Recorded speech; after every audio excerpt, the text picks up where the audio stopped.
ओम अज्ञानतिमिरन्धस्य ज्ञानाञ्जनशलाकया चक्षुरुन्मिलितं येन तस्मै श्रीगुरुवे नमः।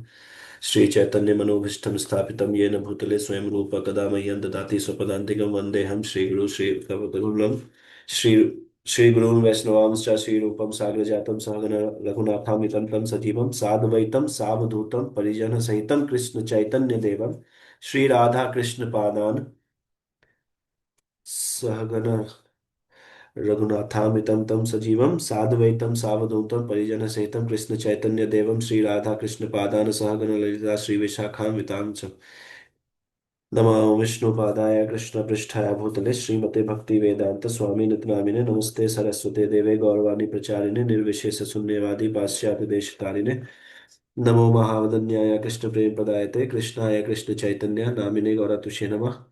हे कृष्णा करुणा सिंधु दीनबंधु जगतपते गोपेश गोपिका कांता श्री राधा कांता नमस्तुते तप्त कांचन गौरांगी राधे वृंदावनेश्वरी विश्वभानुसुते देवी प्रणमामि हरिप्रिय वाञ्छाकल्पतरुभ्यश्च कृपा सिन्धुभैव च पतितानां पावनेभ्यो वैष्णवेभ्यो नमो नमः।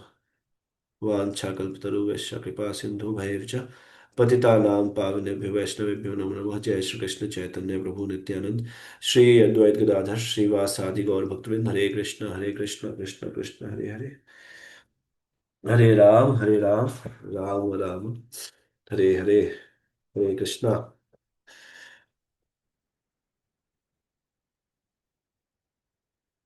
हम लोग पढ़ रहे हैं भगवत गीता अध्याय 2 श्लोक संख्या 47।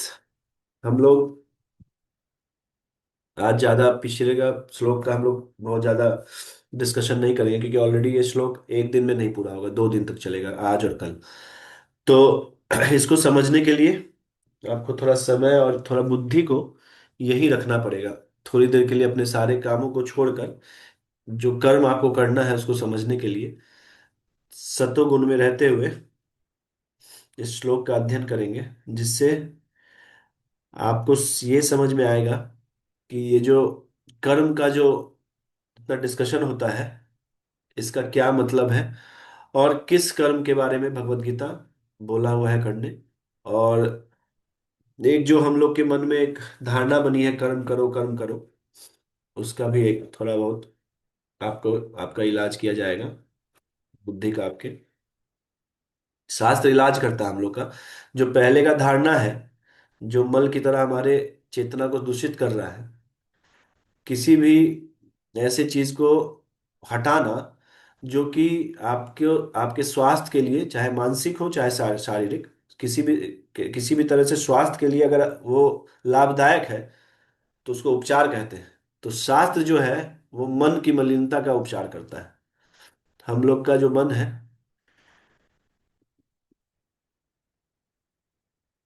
वो मलिन हो चुका है, और शास्त्र जो है उसका उपचार कर रहा है। तो उपचार के लिए हम लोग को वैद्य के पास जाना चाहिए, है ना।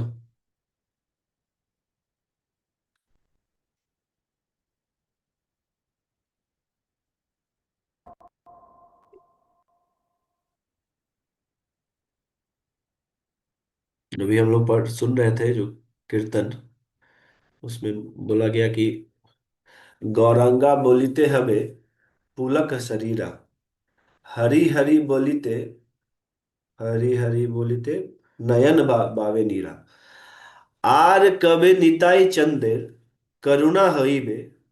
आपका निताई नित्यानंद प्रभु कब मेरे पे करुणा होगा, संसार वासना मोरा कभी तुच्छ होईबे। ये जो संसार का जो वासना है कब तुच्छ होगा, विषया छरिया कबे शुद्ध होबे मना। कब ये संसार का जो विषय है इसको छोड़ के शुद्ध होबे मना, मेरा जो मन है वो शुद्ध होगा। ऐसा कब मेरे पे ये कृपा होगा। तो वैष्णव गीत जो है वो प्रार्थना ही होता है।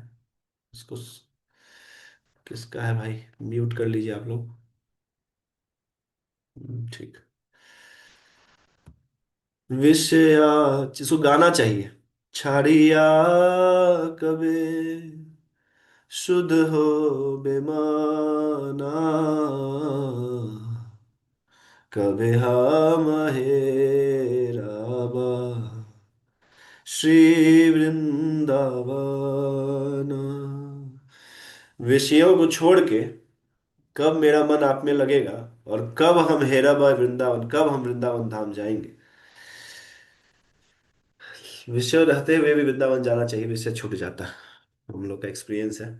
तो ये श्लोक है हमारा। कर्मण्यवाधिकारस्ते माँ फलेषु कदाचन, माँ कर्म फल हेतुर भूमा ते, भू माते संगोस्त्व कर्मणि।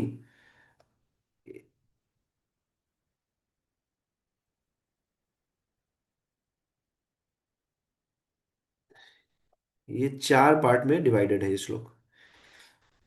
कर्मण्यवाधिकारस्ते मा फलेषु कदाचन, मा कर्म फल हेतुर्भू मा ते संगोस्त्व कर्मणि। कर्मण्यवाधिकारस्ते मा फलेषु कदाचन, मा कर्म फल हेतुर्भू मा ते संगोस्त्व कर्मणि। कर्मण्येवाधिकारस्ते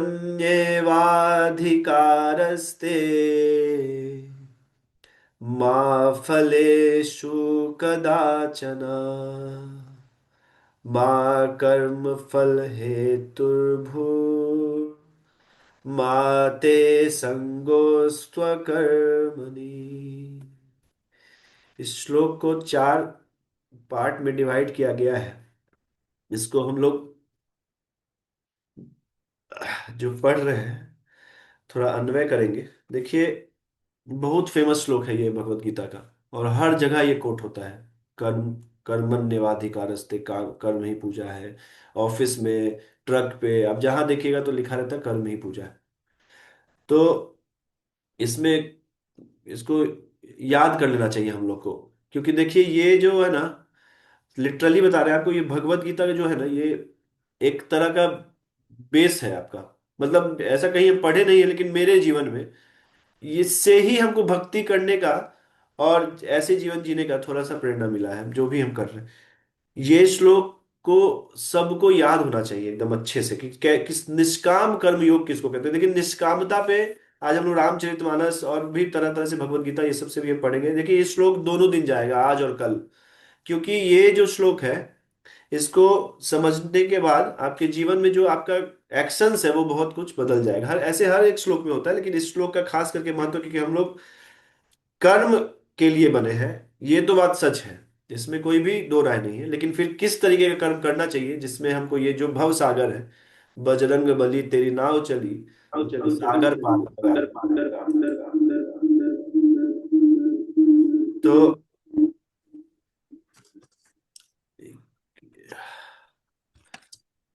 है ना, तो इसको आज हम लोग समझेंगे कि कौन से भवसागर को पार करने के लिए बोला जाता है। हर जगह हम लोग सुनते हैं कि अरे यार ये जन्म मृत्यु का चक्र, जन्म मृत्यु का चक्र, इसको तो क्यों भाई, एक सेकेंड।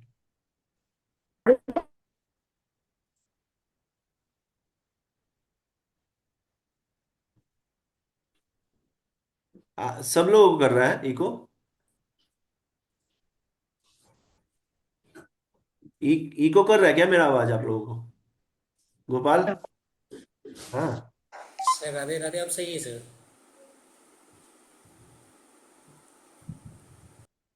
अच्छा, अभी भी कर रहा है?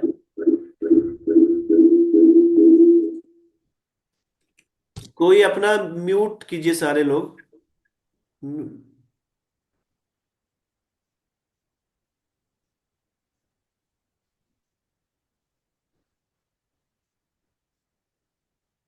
पकड़ा गया है, एडमिन है कोई।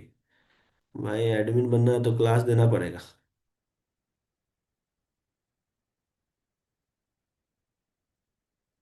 हमको कोई दिक्कत नहीं है। अभी भी आ रहा होगा, अब नहीं आ रहा होगा, है ना? मेरा गलती नहीं था भाई। हाँ, कर्मण्यवाधिकारस्ते मा फलेषु कदाचन। चलिए हम लोग पढ़ते हैं अब इसको। हाँ, ठीक। ते कर्मणि एव अधिकारा। देखिए, ये जो पाठ है, ते कर्मणि एव अधिकारा। ते मतलब तुम्हारा, कर्मणि कर्म करने मात्र में, ते तुम्हारा, कर्मणि कर्म करने मात्र में, एव ही कर्म कर्म करने मात्र में ही। अब ये ही क्यों यूज हुआ है इसको भी समझेंगे हम लोग। अधिकारा मतलब अधिकार है। ते कर्मणि एव अधिकारा। देखिए, ये 25% ऑफ श्लोक ही हम लोग आज तक पढ़ते हैं। समझिए, भगवत गीता में इसी यहीं से आया है ये चीज, कर्म ही पूजा है। ये पहला श्लोक था दूसरे अध्याय का, मतलब सब पहला श्लोक है जहाँ कर्म, निष्काम कर्म से यहाँ स्टार्ट हुआ है। तो कर्मणि, ते कर्मणि एव अधिकारा मतलब तुम्हारा, तुम्हारा कर्मणि कर्म करने में एव ही अधिकार है। फिर क्या है? फलेषु कदाचन मां। कर्म के फल में कभी भी अधिकार नहीं है। फलेषु कदाचन मां मतलब कर्म के फल में पर तुम्हारा अधिकार नहीं है। कुछ लोग यहां तक भी जानते हैं, कुछ लोग ये भी पाठ जानते हैं कि हाँ भाई, इसका मतलब अर्थ नहीं जानते हैं, या ऐसा नहीं आत्मसात हुआ है, लेकिन वो यहां तक भी जानते हैं जो थोड़े से बुद्धिमान होते हैं। तो जो बिल्कुल एकदम बोट है, उसको बोलते हैं कर्मण्येवाधिकारस्ते, तक ही जानते हैं वो। थोड़ा सा ऊपर स्थिति जिसका है वो जानते हैं महाफलेषु। देखिए, हम अपना स्थिति नहीं बता रहे, मेरा स्थिति तो यहीं पे होगा कहीं आसपास, लेकिन हम बता रहे हैं आपको कि ये जो निष्कर्ष है ये सब जगह से पढ़ने का, वो हम बता रहे हैं। तो कर्मण्येवाधिकारस्ते, कर्म ही पूजा है। मतलब कर्म तुम्हारा जो है, कर्म करने मात्र में, कर्म ही पूजा नहीं है, तुम्हारा कर्म करने मात्र में ही अधिकार है। फलेषु कदाचन माह मतलब कर्म के फल पर तुम्हारा अधिकार नहीं है। अभी बस इतना समझ लीजिए, आगे देखेंगे। अच्छा देखिए, इसमें एक चीज और समझ लीजिए। देखिए, कर्म के फल में अधिकार नहीं है, इसको दो पार्ट में बांटा जाता है। इसको जब आप और भी आचार्य को पढ़ेंगे, आचार्य को पढ़ेंगे, तो उसमें दो तरह के कर्म के फल में कैसे मतलब कैसे उसको फल से, कर्म के फल से कैसे रिलेट करते हैं। तो एक ऐसा है कि ऐसा कर्म करना चाहिए जिसका कोई रिएक्शन ना बने, जिसका रिएक्शन ना बने, मतलब कर्म का फल आपको ना मिले। कोई भी आप एक्शन करते हैं तो उसका रिएक्शन ना मिले, तो ऐसा एक तो पार्ट हो गया ये। दूसरा है कि फल के जो भोग है उसको भोगने की इच्छा ना करे, मतलब भोग को भोगने की इच्छा ना करे, मतलब एक रिएक्शन ना बने और एक भोगने का इच्छा ना करे। ये दो पार्ट से इसको हम लोग देख सकते हैं, ठीक है। मतलब रिएक्शन फ्री वर्क हो, रिएक्शन फ्री वर्क हो, ठीक है। और एक जो है भोगने का जो इच्छा है वो ना रहे। तो ऐसा दो कर्म के फल को के अधिकार के बारे में बताया गया है। मतलब क्या है, दूसरा ये दो पार्ट है मतलब इसका। एक है भोगने का इच्छा ना रहे आपका, कि मतलब मान लीजिए आपका कुछ भी हो रहा है, अब ये ऐसा नहीं, इसमें फेलियर भी आता है, सक्सेस भी आता है, तो इसको भोगने का इच्छा ना रहे। दूसरा है कि ऐसा कोई कर्म करे जिससे रिएक्शन ही ना बने, तो उसको भोगना ही नहीं पड़ेगा। और अब क्या बोलते हैं, कर्म फल हेतु माँ भू। यहीं तक हम लाइन खींचे थे, ड्रॉ किए थे, ये वाला पार्ट हटा देते हैं। हेतु माँ भू। अब ये 50% हो गया, अब ये 25% बचा है, और ये 25%। तो 50% मतलब क्या है कि तुम्हारा कर्म करने मात्र में अधिकार है, और फलेषु कदाचनामा मतलब कर्म के फल पर तुम्हारा अधिकार नहीं है। मतलब ऐसा कर्म करना चाहिए जिसका रिएक्शन ना बने, और जो भी कर्म फल का जो भी भोग आपको मिल रहा है, कर्म फल का भोग, उसको भोगने की इच्छा ना करे। तो ये यहां तक अभी हो गया 50%। दूसरा है कि माँ कर्म फल न, कर्म फल हेतु माँ भू मतलब कर्म फल के का हेतु भी, मतलब कारण भी मत हो। मतलब हम कर रहे, कर्ता अहम इति मन्यते। देखिए, आप पूरा भगवत गीता का एक और श्लोक है जिसमें क्या है ना, आपको बताए थे, प्रकृति क्रियमाणानि गुणे कर्माणि सर्वसा अहंकार विमूढ़ आत्मा कर्ता अहम इति मन्यते। देखिए, आपको अगर अपना एक्शंस चेंज करना है, तो आपको अपना गुण चेंज करना होगा। जैसे किसी आदमी को सुबह उठना है, तो उसको ऐसा नहीं गाली दे के डांट के उसको सुबह उठा सकते हैं। हाँ, एक तरीका ये होता है, जब बच्चा होता है, जब मोल्डिंग स्टेज में होता है, तो उसको किया जाता है कभी कभी। लेकिन हमारे स्थिति में जो लोग अपने आप को बुद्धिमान अब समझने लगे हैं, उनके लिए क्या है कि उनको अ, मतलब कि गुणों को चेंज करना चाहिए, तब जाके एक्शंस चेंज होगा। जैसे मान लीजिए कोई तमोगुण में है तो सुबह नहीं उठ सकता है। अब उसको ये भी समझना, वाइसे वर्सा भी है, अगर कोई सुबह नहीं उठ रहा है तो समझिए वो तो तमोगुण में है। ये हम लोग अपने लिए पढ़ते हैं ना शास्त्र, दूसरों को अब ये मत देखिएगा, देखो हाँ वो सुबह आप उठ रहे तो अच्छा है, इग्नोर कीजिए दूसरे को। और अगर ज्यादा ये है, अगर ज्यादा मदद करना है तो उसको शास्त्र पढ़ाइए, शास्त्र से ऐसे पढ़िए, दूसरे को पढ़ाइए। लेकिन क्या बोले वो कि अहंकार बस ये नहीं समझना चाहिए कि हम कारण बन रहे हैं, हेतु हम है। कर्म फल हेतु माँ भू, कर्म का आप कारण नहीं है, ये भी आपको समझना चाहिए। अभी के लिए इस श्लोक के लिए आप समझ लीजिए, जो आप कर्म का जो ये, जो आपका ये कर्म का जो फल है, जो अभी आपका कर्म का जो फल मिल रहा है, उसके आप कारण नहीं है, वो आपको दैव प्रेरणा से, आपके पिछले कर्म से वो आपको मिला है। इसको समझ, चाहे वो सक्सेस हो चाहे फेलियर हो, जो भी सिचुएशंस आपके कर्म से आपको मिलता है, उसको आप अपना कारण अपने आप को मत समझिए। आप कारण नहीं है। आपको उसके लिए डिप्रेशन में जाने का जरूरत नहीं है। आपको उसके लिए दूसरे को कोसने का जरूरत नहीं है। वो आपका ही कर्म, कर्म फल बन के अभी आपको प्रारब्ध के रूप में मिल रहा है। तो आपको ये चीज जब जिसको ज्ञान है तो उसको समझ में आना चाहिए कि कर्म फल हेतु माभू, कर्म फल का हेतु भी या कारण भी मत बनो, मत हो। ठीक है। अब ये हो गया 25% पार्ट। देखिए, 3 पार्ट में आया कि कर्म पे ही अधिकार है, कर्म के फल पर तुम्हारा कोई अधिकार नहीं है, मतलब या तो रिएक्शन फ्री वर्क करो, या तो कर्म का जो फल मिल रहा है उसको भोगने का इच्छा मत करो। तीसरा क्या है कि कर्म फल का जो है अपना आपको कारण भी मत समझो। कर्म का जो फल आपको सक्सेस फेलियर जो भी मिल रहा है उसका कारण भी आपको नहीं समझना है। देखिए, 3 क्राइटेरिया है कर्म ही पूजा का। अब समझिए, कर्म ही पूजा है, लेकिन कैसा कर्म, ऐसा कर्म कब, जब आप कर्म को बस अपना एक अधिकार समझ के कर रहे हैं कि यही आपके अधिकार में है, ये आपको करना है। तो ठीक है, एक पार्ट तो सब चलता है, जो भी कर्म आप कर रहे हैं वो आपको करना है, इसलिए आप अच्छे से करना चाहिए। आप ऑफिस में हो, चाहे आप एक माँ हो, पिता हो, नौकर हो, कहीं नौकरी कर रहे हो, कुछ भी हो, आपको सिचुएशंस में रखा गया है तो उसको आपको करना है, ये तो आप समझ गए। लेकिन उसके बाद दूसरा पार्ट, माँ फलेसु कदाचन, फलेसु कदाचना माँ, उसका जो कर्म के फल में तुम्हारा अधिकार नहीं होना चाहिए। वहां भी ऐसा कर्म करना चाहिए जिसका रिएक्शन नहीं करना चाहिए। आपको पता है, विश्वास कीजिए, झूठ नहीं बोलना चाहिए। झूठ नहीं बोलने से भी जीवन चल जाता है। हम सच बोल रहे हैं कि झूठ नहीं बोलने से भी जीवन चलता है, लेकिन उतना विश्वास होना चाहिए आपका। देखिए, मान लीजिए अरेंजमेंट होगा स्टार्टिंग में तो आप बौखला जाएंगे। अरे शास्त्र पे विश्वास करके थोड़े दिन आप जी के देखिए ना, जैसे करना करके ही तो समझेंगे आप चीजों को।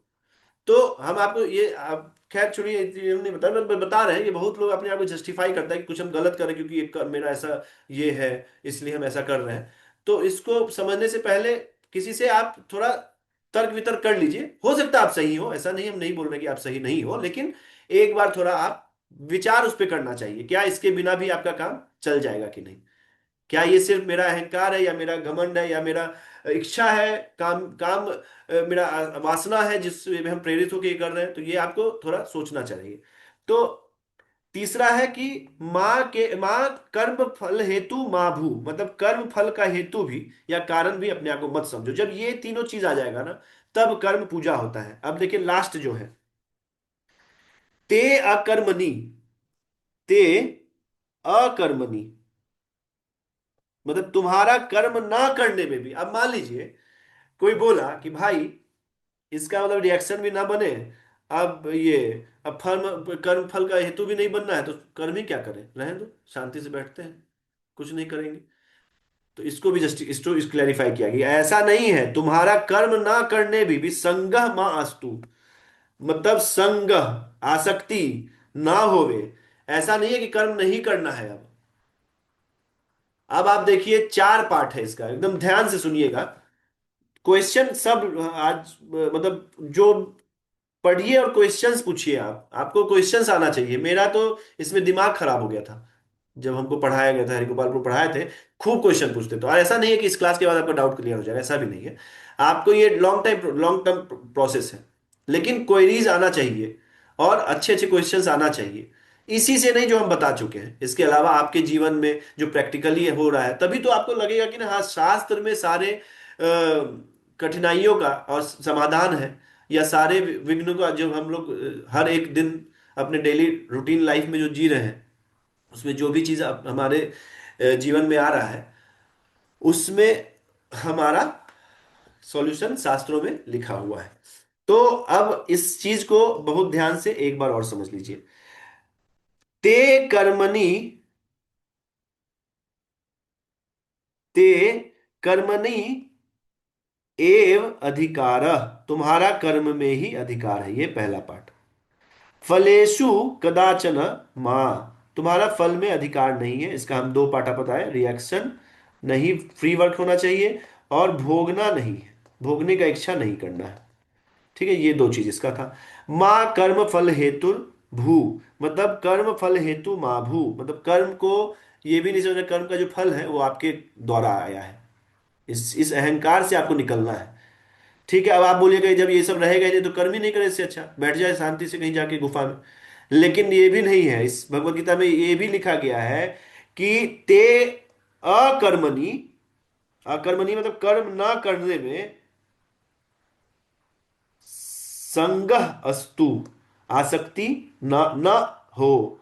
मां संगह अस्तु, आसक्त कभी भी आसक्ति ना हो, मतलब ऐसा नहीं है कि आपको कर्म नहीं करना है।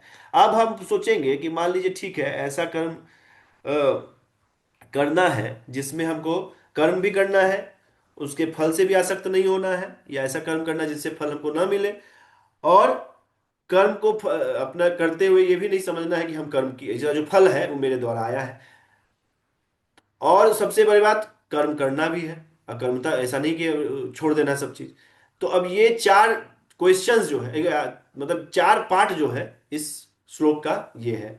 तो प्रभुपाद जी क्या लिखे हैं कि तुम्हें अपना कर्म कर्तव्य करने का अधिकार है, ये तो पहला पार्ट था, किंतु कर्म के फलों फलों के तुम अधिकारी नहीं हो।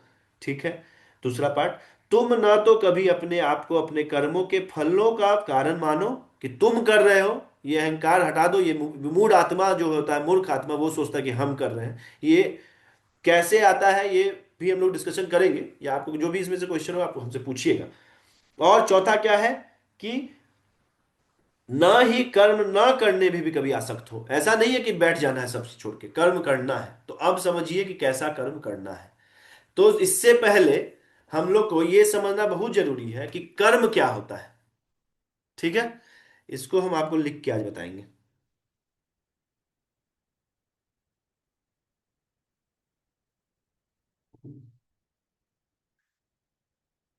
देखिए, कर्म तीन प्रकार के होते हैं।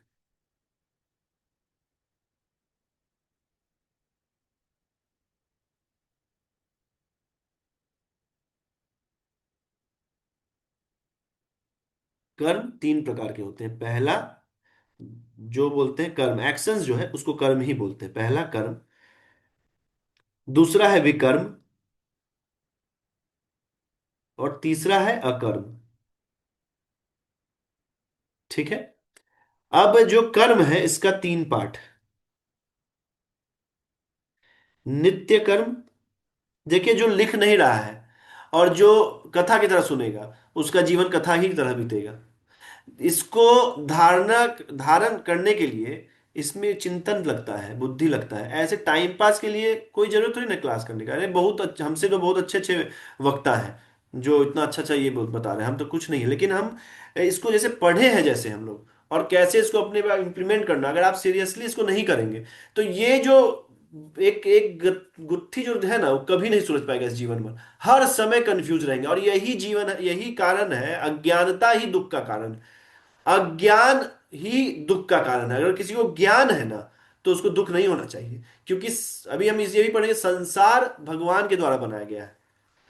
भले इसमें कर्म भोगने के लिए हम लोग आते हैं, लेकिन इसमें ये ऐसा नहीं कि कोई निकृष्ट वस्तु है, भगवान के द्वारा बनाया गया तो कैसे निकृष्ट है? कोई भी चीज, चाहे वासना भी क्यों ना हो, वो भी भगवान के द्वारा बनाया गया है, तो वो कभी निकृष्ट, कभी खराब नहीं हो सकता है।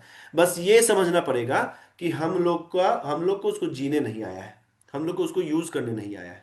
समझिए इस चीज को, और इसको आप अपने जीवन में भी इम्प्लीमेंट कीजिए। आपसे कर जोड़कर निवेदन है कि इसको पढ़िए, और प्लीज आप इसको अपने जीवन में उतारिए, और फिर आपको एक एक चीज समझ में आएगा, ये क्यों ऐसा कर रहा है, उसका क्या ऐसा है, इसका क्या फल में है। तो तब आपको समझ में आएगा कि हाँ, ये है भगवत गीता का।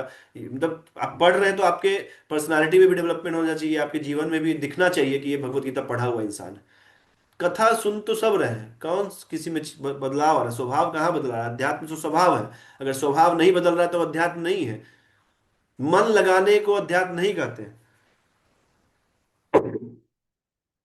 बार बार थोड़ा कठोर शायद स्वभाव में आ गया है। जब टीसीएस में थे पहले, उसके बाद जब टीचर बने थे ना, तो गांव में पढ़ाते थे, तो वहां थोड़ा कठोर बोलना पड़ता था। बोलते बोलते पता नहीं है, आप लोग तो बहुत दयालु है, क्षमा तो कर ही देंगे हमको।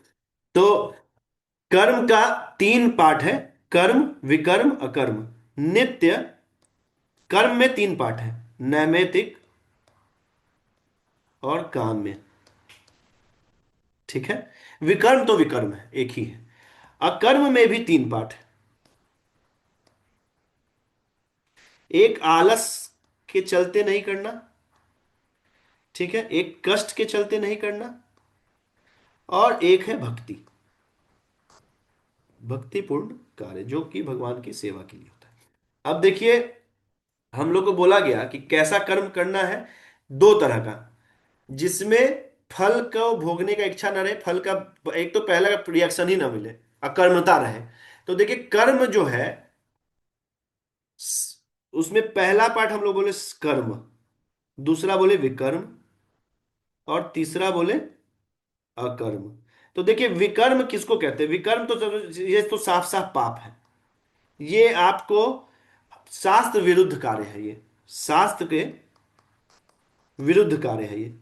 इसका जबरदस्त रिएक्शन बनता है, फुल ऑफ रिएक्शन से ये। शास्त्र से विरुद्ध कार्य में फुल ऑफ रिएक्शंस, इट्स मतलब इसमें आपको जबरदस्त रिएक्शन बनेगा। और जो व्यक्ति जो है वो नर्क में जाता है, मतलब अधोगति प्राप्त होता है उसको। उसका चेतना भी, बुद्धि खराब, सब कुछ खराब। आप उसको मतलब देख के बता सकते हैं कि उसका क्या पहले का कर्म होगा, क्योंकि वो विकर्म किया है। तो विकर्म से सिर्फ और सिर्फ पाप, शास्त्र के विरुद्ध का कार्य, और इससे सिर्फ पाप। और ये बार बार जो साइकिल है जन्म मृत्यु का, इसमें घुमाता रहता है, घुमाता रहता है, 84 लाख योनियों में ये घुमाता रहता है। इसको तो करना ही नहीं है, चाहे वो भक्त हो, चाहे वो भक्त नहीं हो। विकर्म को तो करना ही नहीं चाहिए, जो शास्त्र से विरुद्ध कार्य है। ये ही रीजन है कि धीरे धीरे हम लोग का चेतना इस स्तर पे आ गया है कि हम लोग अपने जीवन में समझ ही नहीं पा रहे हैं कि सही है गलत है, क्योंकि हम लोग, हमें जन्मों जन्मों से ऐसा ही कर्म जो है, जब भी मनुष्य शरीर मिला है होगा तो ऐसा ही विकर्म किए होंगे। तो पाप योनि है, इससे नरक मिलता है और अधोगति प्राप्त होती है। ठीक है, ये हो गया पहला पार्ट विकर्म, इसको तो करना ही नहीं चाहिए, तो पूरी तरह से वर्जित। ठीक है, अब दूसरा पार्ट आता है अकर्म, जिसमें रिएक्शन ना बने। तो अकर्मता भी तीन तरह का होता है। मान लीजिए कोई आलस से कहीं सोया हुआ है, लेटा हुआ है, तो बोलेगा भाई हम तो कर्म कर नहीं रहे, रिएक्शन नहीं बनेगा। नहीं बनेगा। हर एक चीज जो आप इस संसार का यूज कर रहे हैं, तो ये जो आलस है, ये तमोगुण का निशानी है। तो ये मत सोचिए कि कोई बैठ गया है शांति से और सोया हुआ दिन भर तो अकर्मता कर रहा है। नहीं, इससे इससे भी रिएक्शन बनता है। ठीक है, पाप नहीं है, लेकिन रिएक्शन बनता है इससे। इसको भी नहीं करना चाहिए। भक्त को भज धातु से भक्त बना है। भजन, भक्त भज भज धातु से बना, और भज मतलब सेवा। सेवा आपको सेक्रीफाइसेस से होता है, एक्शन से सेवा किया जाता है। अब हम आपको बोले कि गोपाल, तुमको हम बहुत मानते हैं, और तुम भूखे हो, हम खूब खा रहे हैं, या हम लेटे हुए हैं अपना खा पी के, और तुमको कुछ नहीं कर रहे हैं, बोले लेकिन सोच तो तुम बोल रहे हैं कि तुमको बहुत मानते हैं। तो ये नहीं, भाव का चीज नहीं ना, कर्म का चीज है। मतलब ये क्रियाओं में दिखना चाहिए आपको। ये जो एक्शंस है, भजन सेवा क्रियाओं में दिखता है। कभी कभी भगवान का जब ऊंचे साधु जब ऊंचे स्थिति में आता है, तो वो मन की दशा से भी भगवान का सेवा करते हैं। मन के उनके लीलाओं में प्रवेश होता है, और भी बहुत सारा चिंतन करते हैं, आप भी कर सकते हैं, लेकिन वो उतना आपके लिए अभी वर्क मतलब वो स्थूल और प्रवर्तक और साधक इस तीनों के लिए नहीं है। आपको बताया था तीन तरह के, चार तरह का स्तर होता है भक्तों का। एक होता है स्थूल, जो मेरी तरह है, पूरी तरह से दुनिया में रचा बसा है, उसको भगवान से मतलब नहीं है, भगवान की तरफ जाना नहीं है, उसको मानना नहीं है, कुछ भी नहीं, मोस्टली लोग ऐसे हैं। दूसरे प्रवर्तक, समझ गए हैं कि भगवान है और प्रयास अब करना चालू कर रहे हैं, अभी कुछ कुछ कर रहे हैं, कुछ कुछ नहीं कर रहे हैं, किसी तरह से बस जीवन पता है कि भगवान है लेकिन कर नहीं पा रहे, स्वभाववश का जो भी कारण हो। लेकिन जब ये विश्वास हो गया कि अब यही मार्ग है जो हमको जीना है, यही मार्ग को हमको चलना है, उसको बोलते हैं साधक। और चौथा है सिद्ध। तो ये जो तीन है ना, यहां तक आपको ये डेफिनेशन पूरा फिक्स है कि भजन मतलब जो होता है वो क्या होता है, सेवा। ठीक है, ये भी तब ये भी इसी अवस्था में सेवा ही करते हैं। आप देखिए, नाम जप प्रवर्तक से लेके सिद्ध तक नाम जप ही करते हैं, उनके क्वालिटीज में अंतर होता है। जैसे 16 वाला आप जो कर रहे हैं, हम जो कर रहे हैं, और जो सिद्ध साधु अगर 16 वाला कर रहे हैं, उस दोनों में बहुत अंतर होता है, बहुत अंतर होता है। और आप भी अब धीरे धीरे समझते हो कि जो पहले आप 16 माला करते थे जो अभी 16 माला करते हैं, दोनों में बहुत अंतर होता है।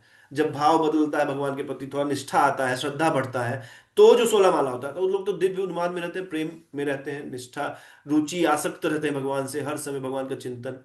तो उनका जो देखिए, अभी हम लोग इसमें एक बहुत इंपॉर्टेंट चीज बताना चाहते हैं। हरियाणा, आपके गुड़गांव, इस सब में अभी हम आजकल देख रहे हैं वीडियोस, आप देखिए किसी को भी लोग कुछ भी मान के उसका पूजा कर रहे हैं।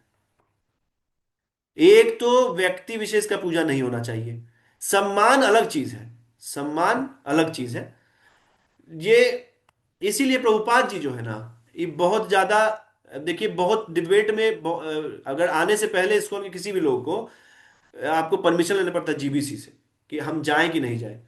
दूसरा, क्या बोलना है कंटेंट वो भी वही देते हैं, ऐसा नहीं कि आप कुछ भी बोल देंगे हमको। अभी हम कुछ भी ऐसा फालतू बोले तो हमको, खैर हम तो कहीं ऐसा नहीं है, हम तो गृहस्थ हैं, और एक हम अपना एक प्रचार कर रहे हैं, इसको उनके नाम पे तो नहीं कर रहे हैं, लेकिन हम बता रहे हैं कि क्या बता रहे थे, चिंतन जो तीन चार आया था तो ऐसा ही कंफ्यूजन होता है कि जैसे बहुत सिद्ध का जो स्थिति है उसको समझना चाहिए कि सिद्ध का अवस्था कैसा होता है। कोई ऐसे करके ऐसे हाथ कर लिया है, फूल माला पहन लिया, वो सिद्ध नहीं हो गया है। उसके आचरण, उसका दिन भर मन कहाँ लगा रहेगा, भगवान में आसक्त रहता है, हमेशा रोता रहता है, एकदम बिलखता रहेगा। और उसका स्थिति अलग, उसको संसार का कुछ नहीं चाहिए होता है। कुछ चाहिए भी होता है तो इसलिए कि भगवान का सेवा कर सके, ऐसा नहीं कुछ नहीं चाहिए तो हम पैसा नहीं लेंगे। मान लीजिए कि तो आपको पैसा मिल रहा है और आपको है, ये नहीं नहीं पैसा नहीं छूते, नहीं हमको तो पूरे संसार का पैसा चाहिए। अभी देखिए हमको जो लोग, अभी कुछ कुछ लोग गृहस्थ होने के बावजूद हमको हम लेना पड़ता है, क्योंकि उनका अगर हम नहीं लेंगे तो वो कहीं और खर्च करेंगे अपने भोग में, तो हम लेके उसको अभी भी मेरा पैसा कम ही रहता है। क्यों? क्योंकि ऐसा नहीं, पूरा संसार पड़ा है आपको सेवा करने के लिए। जन का सेवा है ना, गरीब का सेवा आप नहीं कर सकते, करना चाहिए। हर हर जैसे आपको हर एक जीव का सेवा करना है। अभी हम देखते हैं यहाँ पार्क में कबूतर के लिए ये करती हैं, फिर बंदर आता है, बंदर के लिए अलग से खाना रखती है, फिर गिलहरी के लिए अलग से जल, एक बूढ़ी है वो आती है करती है, देखिए वो एकदम वो सेवा में लगी हुई है। अभी उसमें खाली भक्ति ऐड हो जाए, ये भाव, तो भक्ति हो जाएगी। समझ रहे हैं आप बात को? एक्शंस वही रहेगा, लेकिन अगर ये मान ले कि सब में भगवान का अंश है, वो मानती होगी, हमको पता नहीं, हम बता रहे हैं आपको, कोई ऐसे नॉर्मल जो ये कर रहा है कि ये कर देते हैं वो कर देते हैं, लेकिन सब में अगर भगवान स्वरूप को देखते हुए, हर एक हृदय में, हर एक के हृदय में भगवान अवस्थित है, अगर ये देखते हुए उनका सेवा करा करा जाए तो भक्ति हो जाता है। तो चलिए अब उसमें नहीं जाएंगे, लेकिन हम बता रहे हैं कि स्थूल प्रवर्तक और साधक की स्थिति में आपको, आ गया भाई मेरा कलम,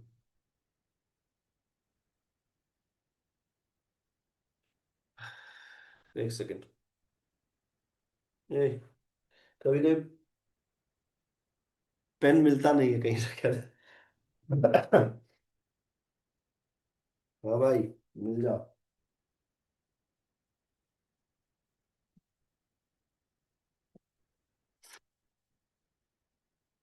आप लोगों को समझाने के चक्कर में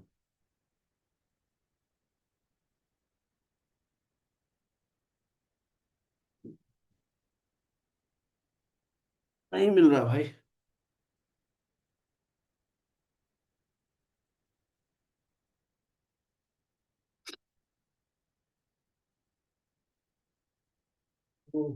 छोड़िए। कहाँ रख दिए पेन? एक सेकंड होल्ड कीजिए।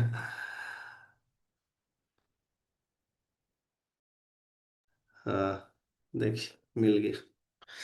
चलिए। कभी कभी जो ये होता है जब मन कहीं और रहता है, तो देखिए प्रोफेसर चश्मा यहाँ लगाया रहेगा, सब जगह चश्मा खोजता है। तो वही स्थिति हो जाता है, तो इसमें यार कोई घबराने का बात नहीं है, होता है। देखिए, तो ये था चार तरह के भक्त का, मतलब ये साधना का स्तर है अलग, श्रद्धा का स्तर भी बता सकते। तो विकर्म नहीं करना है और अकर्म में आलस नहीं करना है। दूसरा, कष्ट हो रहा है इसलिए छोड़ दें, भाग जाते हैं यहां से, नहीं करते हैं, तो ये भी नहीं करना है। ऐसा भी नहीं है कि कष्ट हो रहा है तो छोड़ देते हैं यार, छोड़ के कुछ और शांति से बैठेंगे, भजन करेंगे, कुछ नहीं कर पाइएगा। ये स्वाभाविक होता है ये। वैराग्य ऐसा नहीं है कि कुछ कुछ अभी जो इतने साधु लोग घूम रहे हैं, ऐसा नहीं सबके अंदर वैराग्य है। बहुत लोग ऐसे हैं जो अभी यार किसी को ऑफिस जाने में कष्ट नहीं हो रहा है, उतना टारगेट पूरा करना पड़ता है, फिर घर आके घर का काम करना। तो अगर ये कष्ट हो, तो कष्ट से छोड़ के, सिर्फ सिर्फ और इसीलिए छोड़ के अपने क्रियाओं को, कर्मों को छोड़ के कहीं आके बैठ जाना है, भजन करे, उसको फिर भगवान मना किए हैं उसे वैसे करने के लिए। स्वाभाविक जब चेतना होता है ना, जब ये संसार में जो विशेष राग भगवान से लग जाता है, भगवान से बहुत आसक्ति हो जाता है आदमी को, तो स्वाभाविक उसको निकृष्ट चीजों में आपको बहुत अंतर, आपको मतलब उसको कर्म करने का मन ही नहीं करेगा, उसको उसमें मन ही नहीं लगेगा कि करें हम। तो अभी देखिए दोनों को देखने से एक ही तरह का लगेगा कि ये भी कर्म नहीं कर रहा है और कोई सिद्ध है वो भी कर्म नहीं कर रहा है। लेकिन आपको जांचना परखना चाहिए, तब सम्मान करना चाहिए। और उसके लिए ऐसा नहीं कि जब तक आप जांच परख रहे हैं तो उसको असम्मान की तरह या ऐसे कुछ भी अपराध करना नहीं। लेकिन आपको समझना चाहिए कि ये जो आजकल सोसाइटी में चल रहा है कि कोई भी जटा बढ़ा लिया, ये बड़ा साधु नहीं हो गया है। अरे साधु हो तो शास्त्र को मानना चाहिए ना उसको। सिर्फ इसीलिए कि पत्नी लड़ाई करती थी और बच्चा डिमांड करता था तो हम छोड़ के चले जाए? अरे आप भजन कीजिए, अपने आप अनुकूलता भगवान दे देंगे। सहते रहना चाहिए ना। आपके स्वजन आपके कर्मों के फल है। आपके जो लाइफ में सिचुएशंस है वो आपके कर्मों का फल है। तो ये भी निरस्त कर दिया गया। मतलब आलस के चलते कर्म नहीं करना ये भी नहीं ऐसा, और कष्ट के चलते कर्म नहीं करना ये भी नहीं, ऐसा भी नहीं। एक और ऐसा प्रोसेस है जिससे अकर्मता आता है, जिससे कर्म का फल नहीं लगता। अकर्म किसको कहते हैं, समझ रहे हैं आप? कि जिसका रिएक्शन ना लगे। तो एक जो है भक्ति, भक्ति, इसका भी रिएक्शन नहीं लगता है। भक्ति का, भजन का कोई रिएक्शन नहीं लगता है। ठीक है। तो अभी आप इसको और भी डिटेल में समझिए, लेकिन अभी तक समझ लीजिए इतना। तो अभी तक क्या था कि विकर्म नहीं करना था, आलस वाला अकर्मता नहीं करना था, और कष्ट मान के अकर्मता नहीं करना था। तो कौन सा करना था अभी तक? सिर्फ और सिर्फ भक्ति, भजन करना था। अब ये भी अलग अलग चीजें हम अब बताते हैं। अब देखिए, मोस्ट अब मैं, क्या है कर्म, इसको समझिए। ये बहुत ही, अब देखिए बहुत लोग ऐसे हैं जो ये दोनों स्टेट में नहीं होंगे। आलस के चलते ऐसा नहीं, कर्म कर रहे हैं अपना, सब कुछ कर रहे हैं, ऐसा इनकस्ट हो रहा है तब भी कर रहे हैं, अपने दायित्व समझ के कर रहे हैं, सब कुछ कर रहे हैं। लेकिन अब है कर्म। देखिए शास्त्र निहित कर्म, उसी को कर्म सबसे पहले कहते हैं, क्योंकि शास्त्र जो विरुद्ध है तो विकर्म हो गया। अब आप देख लीजिए आपका क्या, आपका आप कैसा कर्म कर रहे हैं। अगर आप कुछ ऐसा कर रहे हैं जो शास्त्र विरुद्ध है तो विकर्म हो, कर्म है ही नहीं। तो कर्म जो पूजा है, चोरी करना और किसी को नीचे, किसी का ईर्ष्या करके अपना फायदा कराना, इस कर्म को पूजा नहीं कहा गया है। सबसे पहले कर्म उसको कहा ही नहीं गया है, उसको विकर्म कहा गया है, जो शास्त्र से विरुद्ध है। और जो कर्म है वो भी तीन प्रकार का है। एक है नित्य। नित्य मतलब डेली रूटीन वर्क।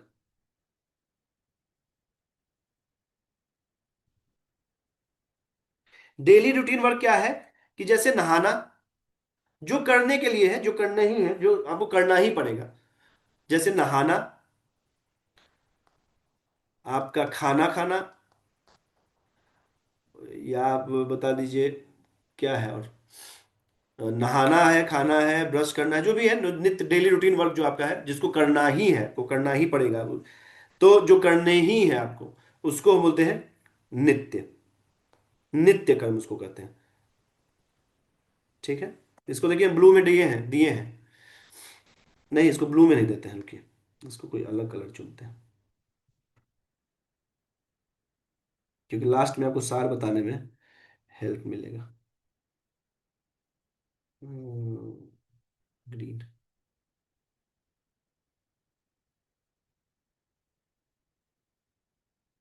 देखिए अब टेक्नोलॉजी का हम यूज कर रहे हैं ना, लेकिन ये भक्ति के लिए करें तो ये कर्मता है। समझ लीजिए आप, हम पढ़ के कर रहे हैं भाई। तो नित्य है। इसको मजाक में तो बोल दिया, लेकिन ये बात सच्चाई है। और अब आप आगे देखिएगा। एक हो गया नित्य, ठीक है। अब है नैमित्तिक, जैसे इमरजेंसी ड्यूटीज, ये जो आपके लिए जरूरी नहीं है लेकिन आपको करना पड़ता है। जैसे मान लीजिए कोई घर में बूढ़ा है, भले वो भक्त नहीं है, कोई भी है, लेकिन आपको सेवा करना पड़ता है। जैसे मान लीजिए आप श्राद्ध करना है, कोई विध उद करते कोई श्राद्ध करना है तो आपको करना पड़ता है। आपके लिए नहीं है लेकिन पितरों के लिए, इसके लिए कुछ कुछ चीज ऐसे कर्म जो है जो करना पड़ता है, उसको बोलते हैं नैमित्तिक। इमरजेंसी ड्यूटीज, क्या बोलते हैं इसको? Emergency duties. लेकिन शास्त्र के अकॉर्डिंग इसका नाम नैमित्तिक। ठीक है। अब देखिए, एक कर्म है जो कि भक्त लोग भी करते हैं और इस पे किसी का भी ध्यान नहीं जाता है, इसको बोलते हैं काम्य कर्म। काम्य कर्म मतलब डिजायर्ड ड्यूटीज। ये ना ही आपका नित्य है और ना ही नैमित्तिक। ये ना ही आपका डेली ड्यूटी है जो आपको करने ही पड़ेंगे, और ना ही ये नैमित्तिक या इमरजेंसी ड्यूटीज है जिसके बिना, जो कि आपको करना पड़ता है अपने लिए नहीं, किसी मजबूरी बस आपको करना पड़ता है, तो उसको नैमित्तिक कहते हैं। लेकिन जो काम्य कर्म है, इस इसको क्या बोले, डिजायर ड्यूटीज। मतलब ये ना तो डेली रूटीन है, जैसे बेसिक नीड के लिए नहीं है, और ना ही आपातकालीन में या कुछ करना है, ये करना है। जैसे बड़ा घर चाहिए अब हमको, घर चाहिए जहां परिवार को रख सके, ये अलग है, ये क्या हो जाएगा, नैमित्तिक इमरजेंसी। अरे चलिए हम तो साधु हो गए, लेकिन हमको तो परिवार है, वो तो भक्त नहीं है, मान लीजिए नहीं समझेगा, ऐसा तो नहीं ना उसको रोड पे छोड़ देंगे। तो नैमित्तिक इमरजेंसी ड्यूटीज में आ जाएगा उसको, तो देंगे उसको घर। अब उसके लिए कुछ कुछ करना पड़ेगा, बस उसको करके उसको समझते हुए करेंगे कि भाई इसको घर देना है इसलिए हम नौकरी कर रहे हैं। लेकिन डिसाइड क्या हो जाएगा, चार घर होना चाहिए, एक बेटा का अलग, एक बेटी का अलग, एक पत्नी का अलग, एक बच्चा का अलग, एक उसका कार। अब ये आपको बहुत ही सूक्ष्मता से देखना पड़ेगा, क्योंकि जो बहुत बुद्धिमान होते हैं वो काम को भी नैमित्तिक बना देते हैं। मतलब जो चीज आपकी इच्छाओं से आ रहा है उसको इमरजेंसी ड्यूटीज बना देते हैं। समझ रहे हैं बात को? तो डिजायर ड्यूटीज जो है उसको आपको देखना पड़ेगा, क्योंकि ये आपकी इच्छा है। बड़ा घर, बड़ा कार, ये जरूरी नहीं है किसी को। अब आपकी पत्नी बोल दी, बोली मेरा इच्छा नहीं है, मेरे पापा जी मरते समय बोल दिए थे कि मेरी बेटी के शादी में हम फॉर्च्यूनर देंगे। अब वो बोल दिया ये मेरा इच्छा नहीं है, ये मेरे पिताजी का इच्छा था, तो अब उनको पूरा करने के लिए फॉर्च्यूनर देंगे। अरे बुद्धिमान, उसमें आपको फिर समझना पड़ेगा ना कि क्या ये डिजायर्ड है कि नैमित्तिक है, इमरजेंसी ड्यूटीज है क्या फॉर्च्यूनर देना। और दूसरा क्या है, इसी पे लोग खेल देते हैं कि हमको कुछ नहीं चाहिए, मेरे परिवार वालों को चाहिए। हमको कुछ नहीं चाहिए, आप एक बार बैठ के सोचिए, और उसको चाहिए तो देना भी नहीं चाहिए ना फिर। क्यों आप ऐसे ये है क्या, दुश्मन है क्या उनके, जो उनको आप उनको शिक्षा दीजिए, कर्म का पढ़िए कैसे होना चाहिए, क्या कर्म होना चाहिए, और उसको टेक्निकली और बहुत टैक्टफुली बताना चाहिए। ऐसा नहीं कि आज से हम ये नहीं करेंगे, ऐसा नहीं। भक्त और मूर्ख में अंतर होता है। भक्त मूर्ख नहीं होते हैं, भक्त बहुत समझदार होते हैं, उसको पता है कि किससे क्या करवाना है। यहीं पे बहुत लोग हैं, हमको पहले पता था कि इनसे क्या करवाना है, इसको हम क्या क्या बोलना है, इसको कैसे। तो ऐसा नहीं है कि मेरा कोई इसमें ये था, मेरा ऐसा कुछ फायदा था, लेकिन हमको पता था इसको भजन करवाना है, तो अब उसके लिए पूरा टेक्निक लगाते थे, टैक्ट लगाते थे, पूरा समझते थे कैसे इसको क्या जरूरत है क्या नहीं है। बहुत सारे भक्त एकदम दुखी कर देते थे हमको पहला एक दो तीन महीने में। लेकिन फिर भक्त क्या समझदार होता है, उसको पता है कि यार कम से कम क्वेश्चन तो कर रहा है, इस पूरे संसार में पूछ कौन रहा है, भगवान क्या है क्या नहीं। तो फिर उसको समझदारी से उसको डील करता है। अब नहीं नहीं नहीं, इसको तो पता ही नहीं शुद्ध भक्ति क्या होता है, इसको पता ही नहीं। अरे स्थिति मेरा कौन सा था, हम भी तो नाली में थे, कोई ऐसा ही तो स्थिति करके हमको उठाया बढ़ाया यहाँ तक। तो आपको बहुत अच्छे से समझना पड़ेगा कि डिजायर ड्यूटीज क्या है। और ये भयानक रिएक्शन देता है ये, चाहे वो भक्त हो, चाहे अभक्त हो, चाहे पापी हो, चाहे कोई हो, कोई हो। ये जो डिजायर ड्यूटीज है इसको तो बिल्कुल नहीं करना चाहिए, इसीलिए इसको हम रेड में डाले हैं। सा अभी देखिए बहुत लोग बोलेगा, भाई हम चोरी तो नहीं कर रहे हैं, हम कौन सा किसी का पैसा कमा रहे हैं, मेरा इतना है, हम इतना जैसे अब मेरे पास ऑप्शन है, हम प्रमोशन ले लेके हम और बड़े आदमी बनेंगे। तो अब उसके बाद भाई 5 लाख सैलरी हो जाएगा, तो फिर 50 लाख आराम से कार खरीद लेंगे। तो ये सब में लगा हुए हैं हम भी, और अभक्त भी, और पापी भी। उनको शास्त्र के विहित ही कर्म है, अगर शास्त्र निहित रहता तो विकर्म हो जाता। समझ रहे बात को, लेकिन ये शास्त्र में निहित है, मतलब ऐसा नहीं पाप है। डिजायर ड्यूटीज ऐसा नहीं होता है, पाप होता है। जैसे अब मान लीजिए हम बोले बड़ा घर खरीदना है, तो बड़ा घर खरीदना है, हम कौन सा चोरी कर रहे हैं। समझ रहे हैं आप बात को, इसी में आदमी को फंसा हुआ क्या है कि शास्त्र की मर्यादा में अपनी इच्छा पूर्ति के लिए किया गया कर्म को काम्य कर्म कहते हैं, शास्त्र की मर्यादा में है। देखो, ये अब अलग अलग स्थिति है, जैसे मान लीजिए कोई आदमी विकर्म में लगा है, तो उसको पहले काम्य में भी लाया जा सकता है। ऐसा नहीं है कि सीधे इसको छोड़ दिया जा सकता है। जैसे मान लीजिए किसी का स्थिति ऐसा जो हर तरह से गलत काम कर रहा है, तो उसको एटलीस्ट पहले काम में लाना चाहिए। काम में आ जाएगा तो फिर उसको ज्ञान देना चाहिए कि भाई भक्ति करो। भक्ति में इसको भी त्यागना पड़ता है, फालतू का क्या लगे हुए हो, मान लो बड़ा घर खरीदना है, तो अब उसका उद्देश्य हो गया बड़ा घर। पत्नी को हमको नहीं चाहिए, पत्नी को चाहिए, हमको नहीं चाहिए, बच्चा को चाहिए कि उसके लिए उसको फॉरेन में हम पढ़ाएं। अब ये सब इच्छाएं जो है, डिजायर ड्यूटीज, इसको आपको समझना पड़ेगा कि देखिए आप एक चीज बहुत अच्छे से आप समझिए। देखिए पहले इसको हम सार करते हैं, फिर आपको जो कुछ एक और जो बुद्धिमान लोग होंगे उनको कुछ प्रश्न आ रहा होगा, हमको पता है, लेकिन हम आपको बता रहे हैं कि अब आप समझिए कि कर्म 3 प्रकार के थे, कर्म, विकर्म और अकर्म। कर्म विकर्म तो करना नहीं था, ये तो खत्म हो गया, पाप है, इसको करना नहीं है। अकर्मता में आलस नहीं करना है, कष्ट नहीं करना है। कर्म तो करना है क्योंकि भाई भैया आपको भगवान बोले हैं लास्ट वाले 25% श्लोक के कि भाई अकर्मता से आसक्ति नहीं होना है, कर्म तो करना पड़ेगा, तो कर्म तो करना है। तो भाई फिर हम बोले कि ठीक है, ऐसा रिएक्शन फ्री वर्क, तो क्या करेंगे, आलस कर लेंगे। तो बोला नहीं, आलस भी नहीं चाहिए। ऐसा नहीं कि आप दिन भर बैठे तो सब रिएक्शन नहीं लगेगा। हाँ, दिन भर बैठ के भगवान का चिंतन लगातार कर रहे हैं, कीर्तन सुनने, तो नहीं लगेगा। लेकिन अगर दिन भर सिर्फ इसलिए बैठे हैं कि भाई हमको आलस है, कोई हम कैसे आराम से रहेंगे, क्या है, तो पाप थोड़ी ना कर रहे हैं, लेकिन उसको भी मना किए हैं भगवान करने। फिर बोले जो कष्ट के चलते लोग आजकल वृंदावन में बहुत सारे साधु आपको दिख जाएंगे फुटपाथ ये सब में, वो क्या कहीं से लड़के हमको मिले थे, ऐसे बहुत सारे लोग। लेकिन हम बता रहे हैं आपको कि आपको जज नहीं करना है, आप पहले अपना स्थिति बढ़ा लीजिए, तब आप इस सब में बात कीजिएगा। लेकिन हम बता रहे हैं कि आपको कि बहुत सारे साधु ऐसे होते हैं जो सिर्फ और सिर्फ, जैसे कि अभी देखिए वो एक था ना अभी, बरसाना की कहाँ पे अभी मिला, वो पंजाब से मर्डर करके आया हुआ था। तो अब जानता था कि कष्ट है, तो अब बैठ गया साधु बन गया, वहाँ भजन भी कर रहा है, लेकिन ये बच नहीं पाइएगा ना उसके आप। तो क्या है कि कष्ट से भी अकर्मता नहीं, ये भी मना किया गया। तो तीसरा क्या बोला गया, भक्ति, भक्ति करना है। अब एक पाठ हो गया, मिल गया हमको, भक्ति तो करना है, मतलब भज धातु से मतलब सेवा तो करना है भगवान का। सर्वनम कीर्तनम विष्णु, नवधा भक्ति है ना, किसी भी तरीके से हमको भजन करना है। अब बोला गया कि कर्म, ठीक है हम शास्त्र विहित कर्म करेंगे, तो क्या दिक्कत है उसमें, शास्त्र में जो लिखा है वो करेंगे। तो उसमें भी है नित्य, नैमित्तिक और काम्य। शास्त्र से में जो दिया गया है जो आपको ड्यूटीज है उसको भी करना है। अब देखिए जो कर्मकांड वाले लोग हैं वो काम्य में ही लगे हुए हैं, डिजायर ड्यूटीज को ही फुलफिल में लगे हैं। कर्मकांड जो करते हैं कि ये यज्ञ कर दे तो ये करेंगे, ये घुमाए तो देखिए आपको अच्छे से पता होगा कि आपका बेसिक नेसेसिटीज क्या है।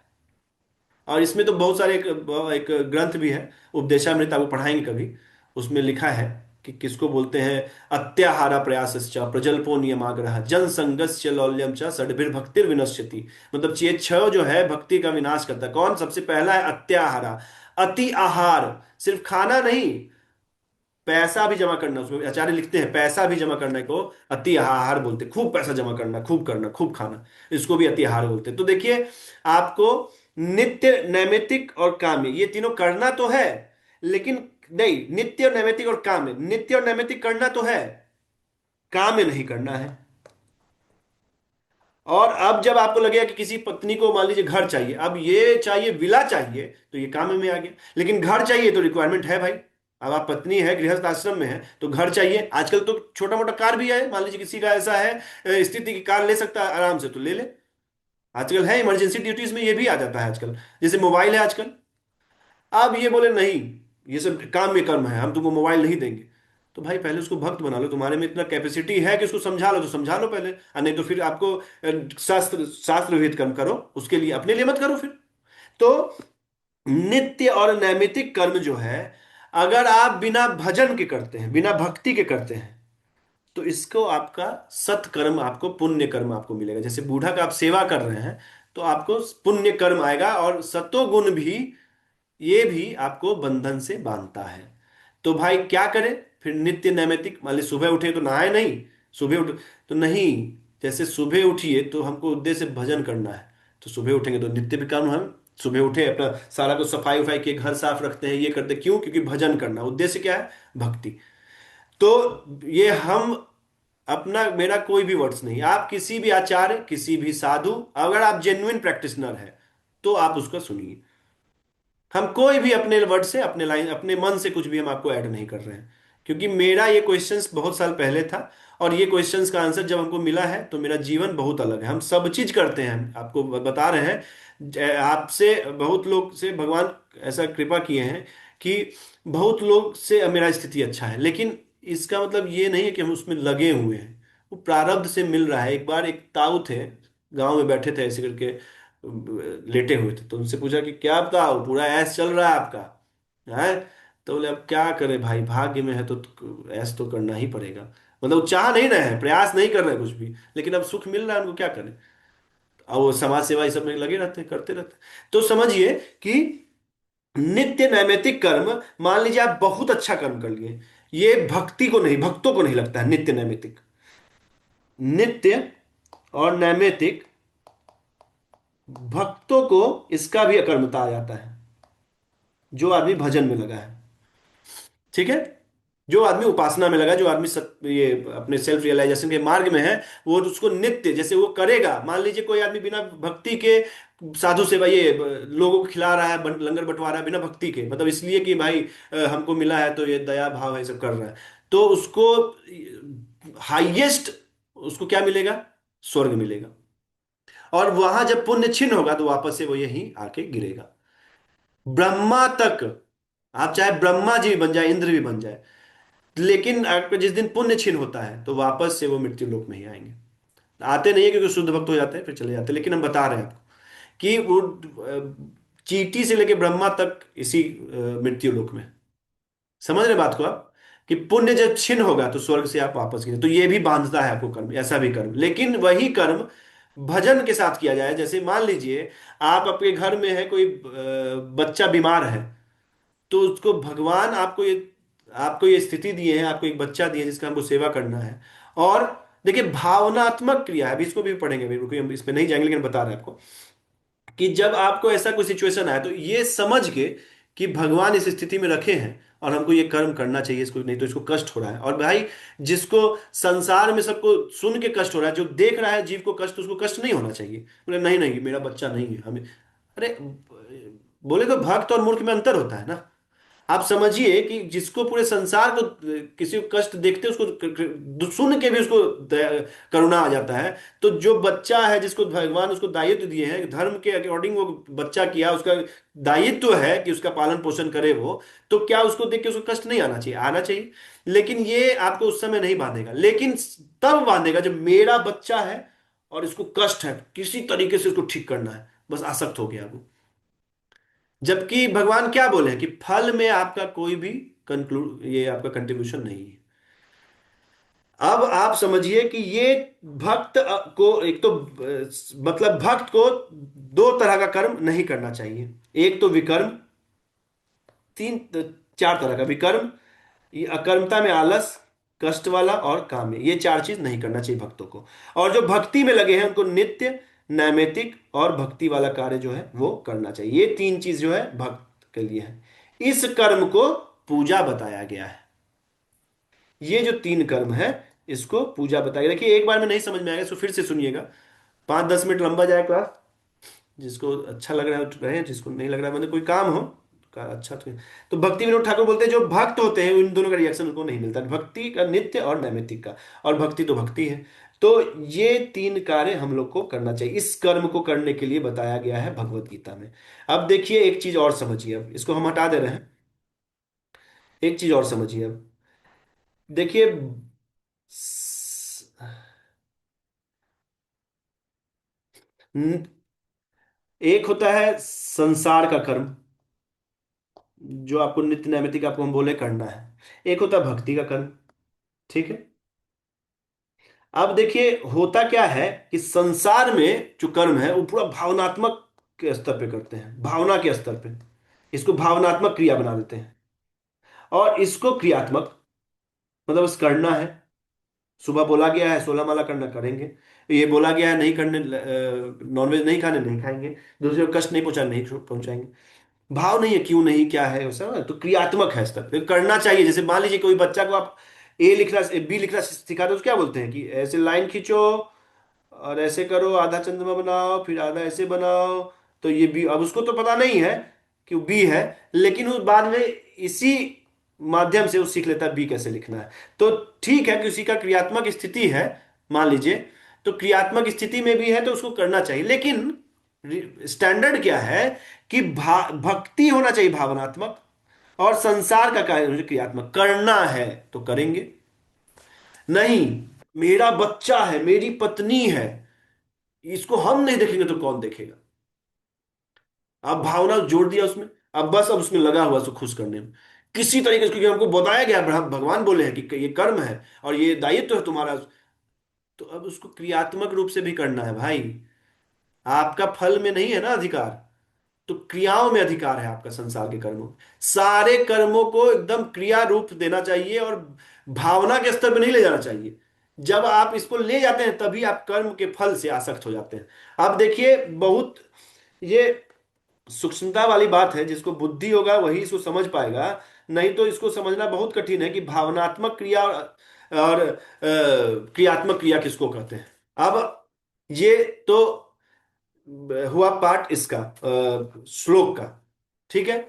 एक बहुत इंपॉर्टेंट पार्ट है जो हम आपको बताना चाहते हैं, लेकिन वो हम आपको कल बताएंगे, क्योंकि अगर उसको हम ऐसे हाफ हल्का फुल्का बताएंगे, क्योंकि हेवी क्लास है और बहुत लोग को इसमें अभी तक प्रश्न होगा कुछ कुछ। तो ये अब यही रोक देते हैं कि इसके आगे फिर कल पढ़ेंगे। क्योंकि अब आपको जब ये बताया गया तो आपको बुद्धि में आ रहा होगा कि भाई निष्काम कैसे हो हम, निष्कामता कैसे लाए भाई, कि इच्छा भी नहीं करें और फल भी करना है, क्यों करें हम।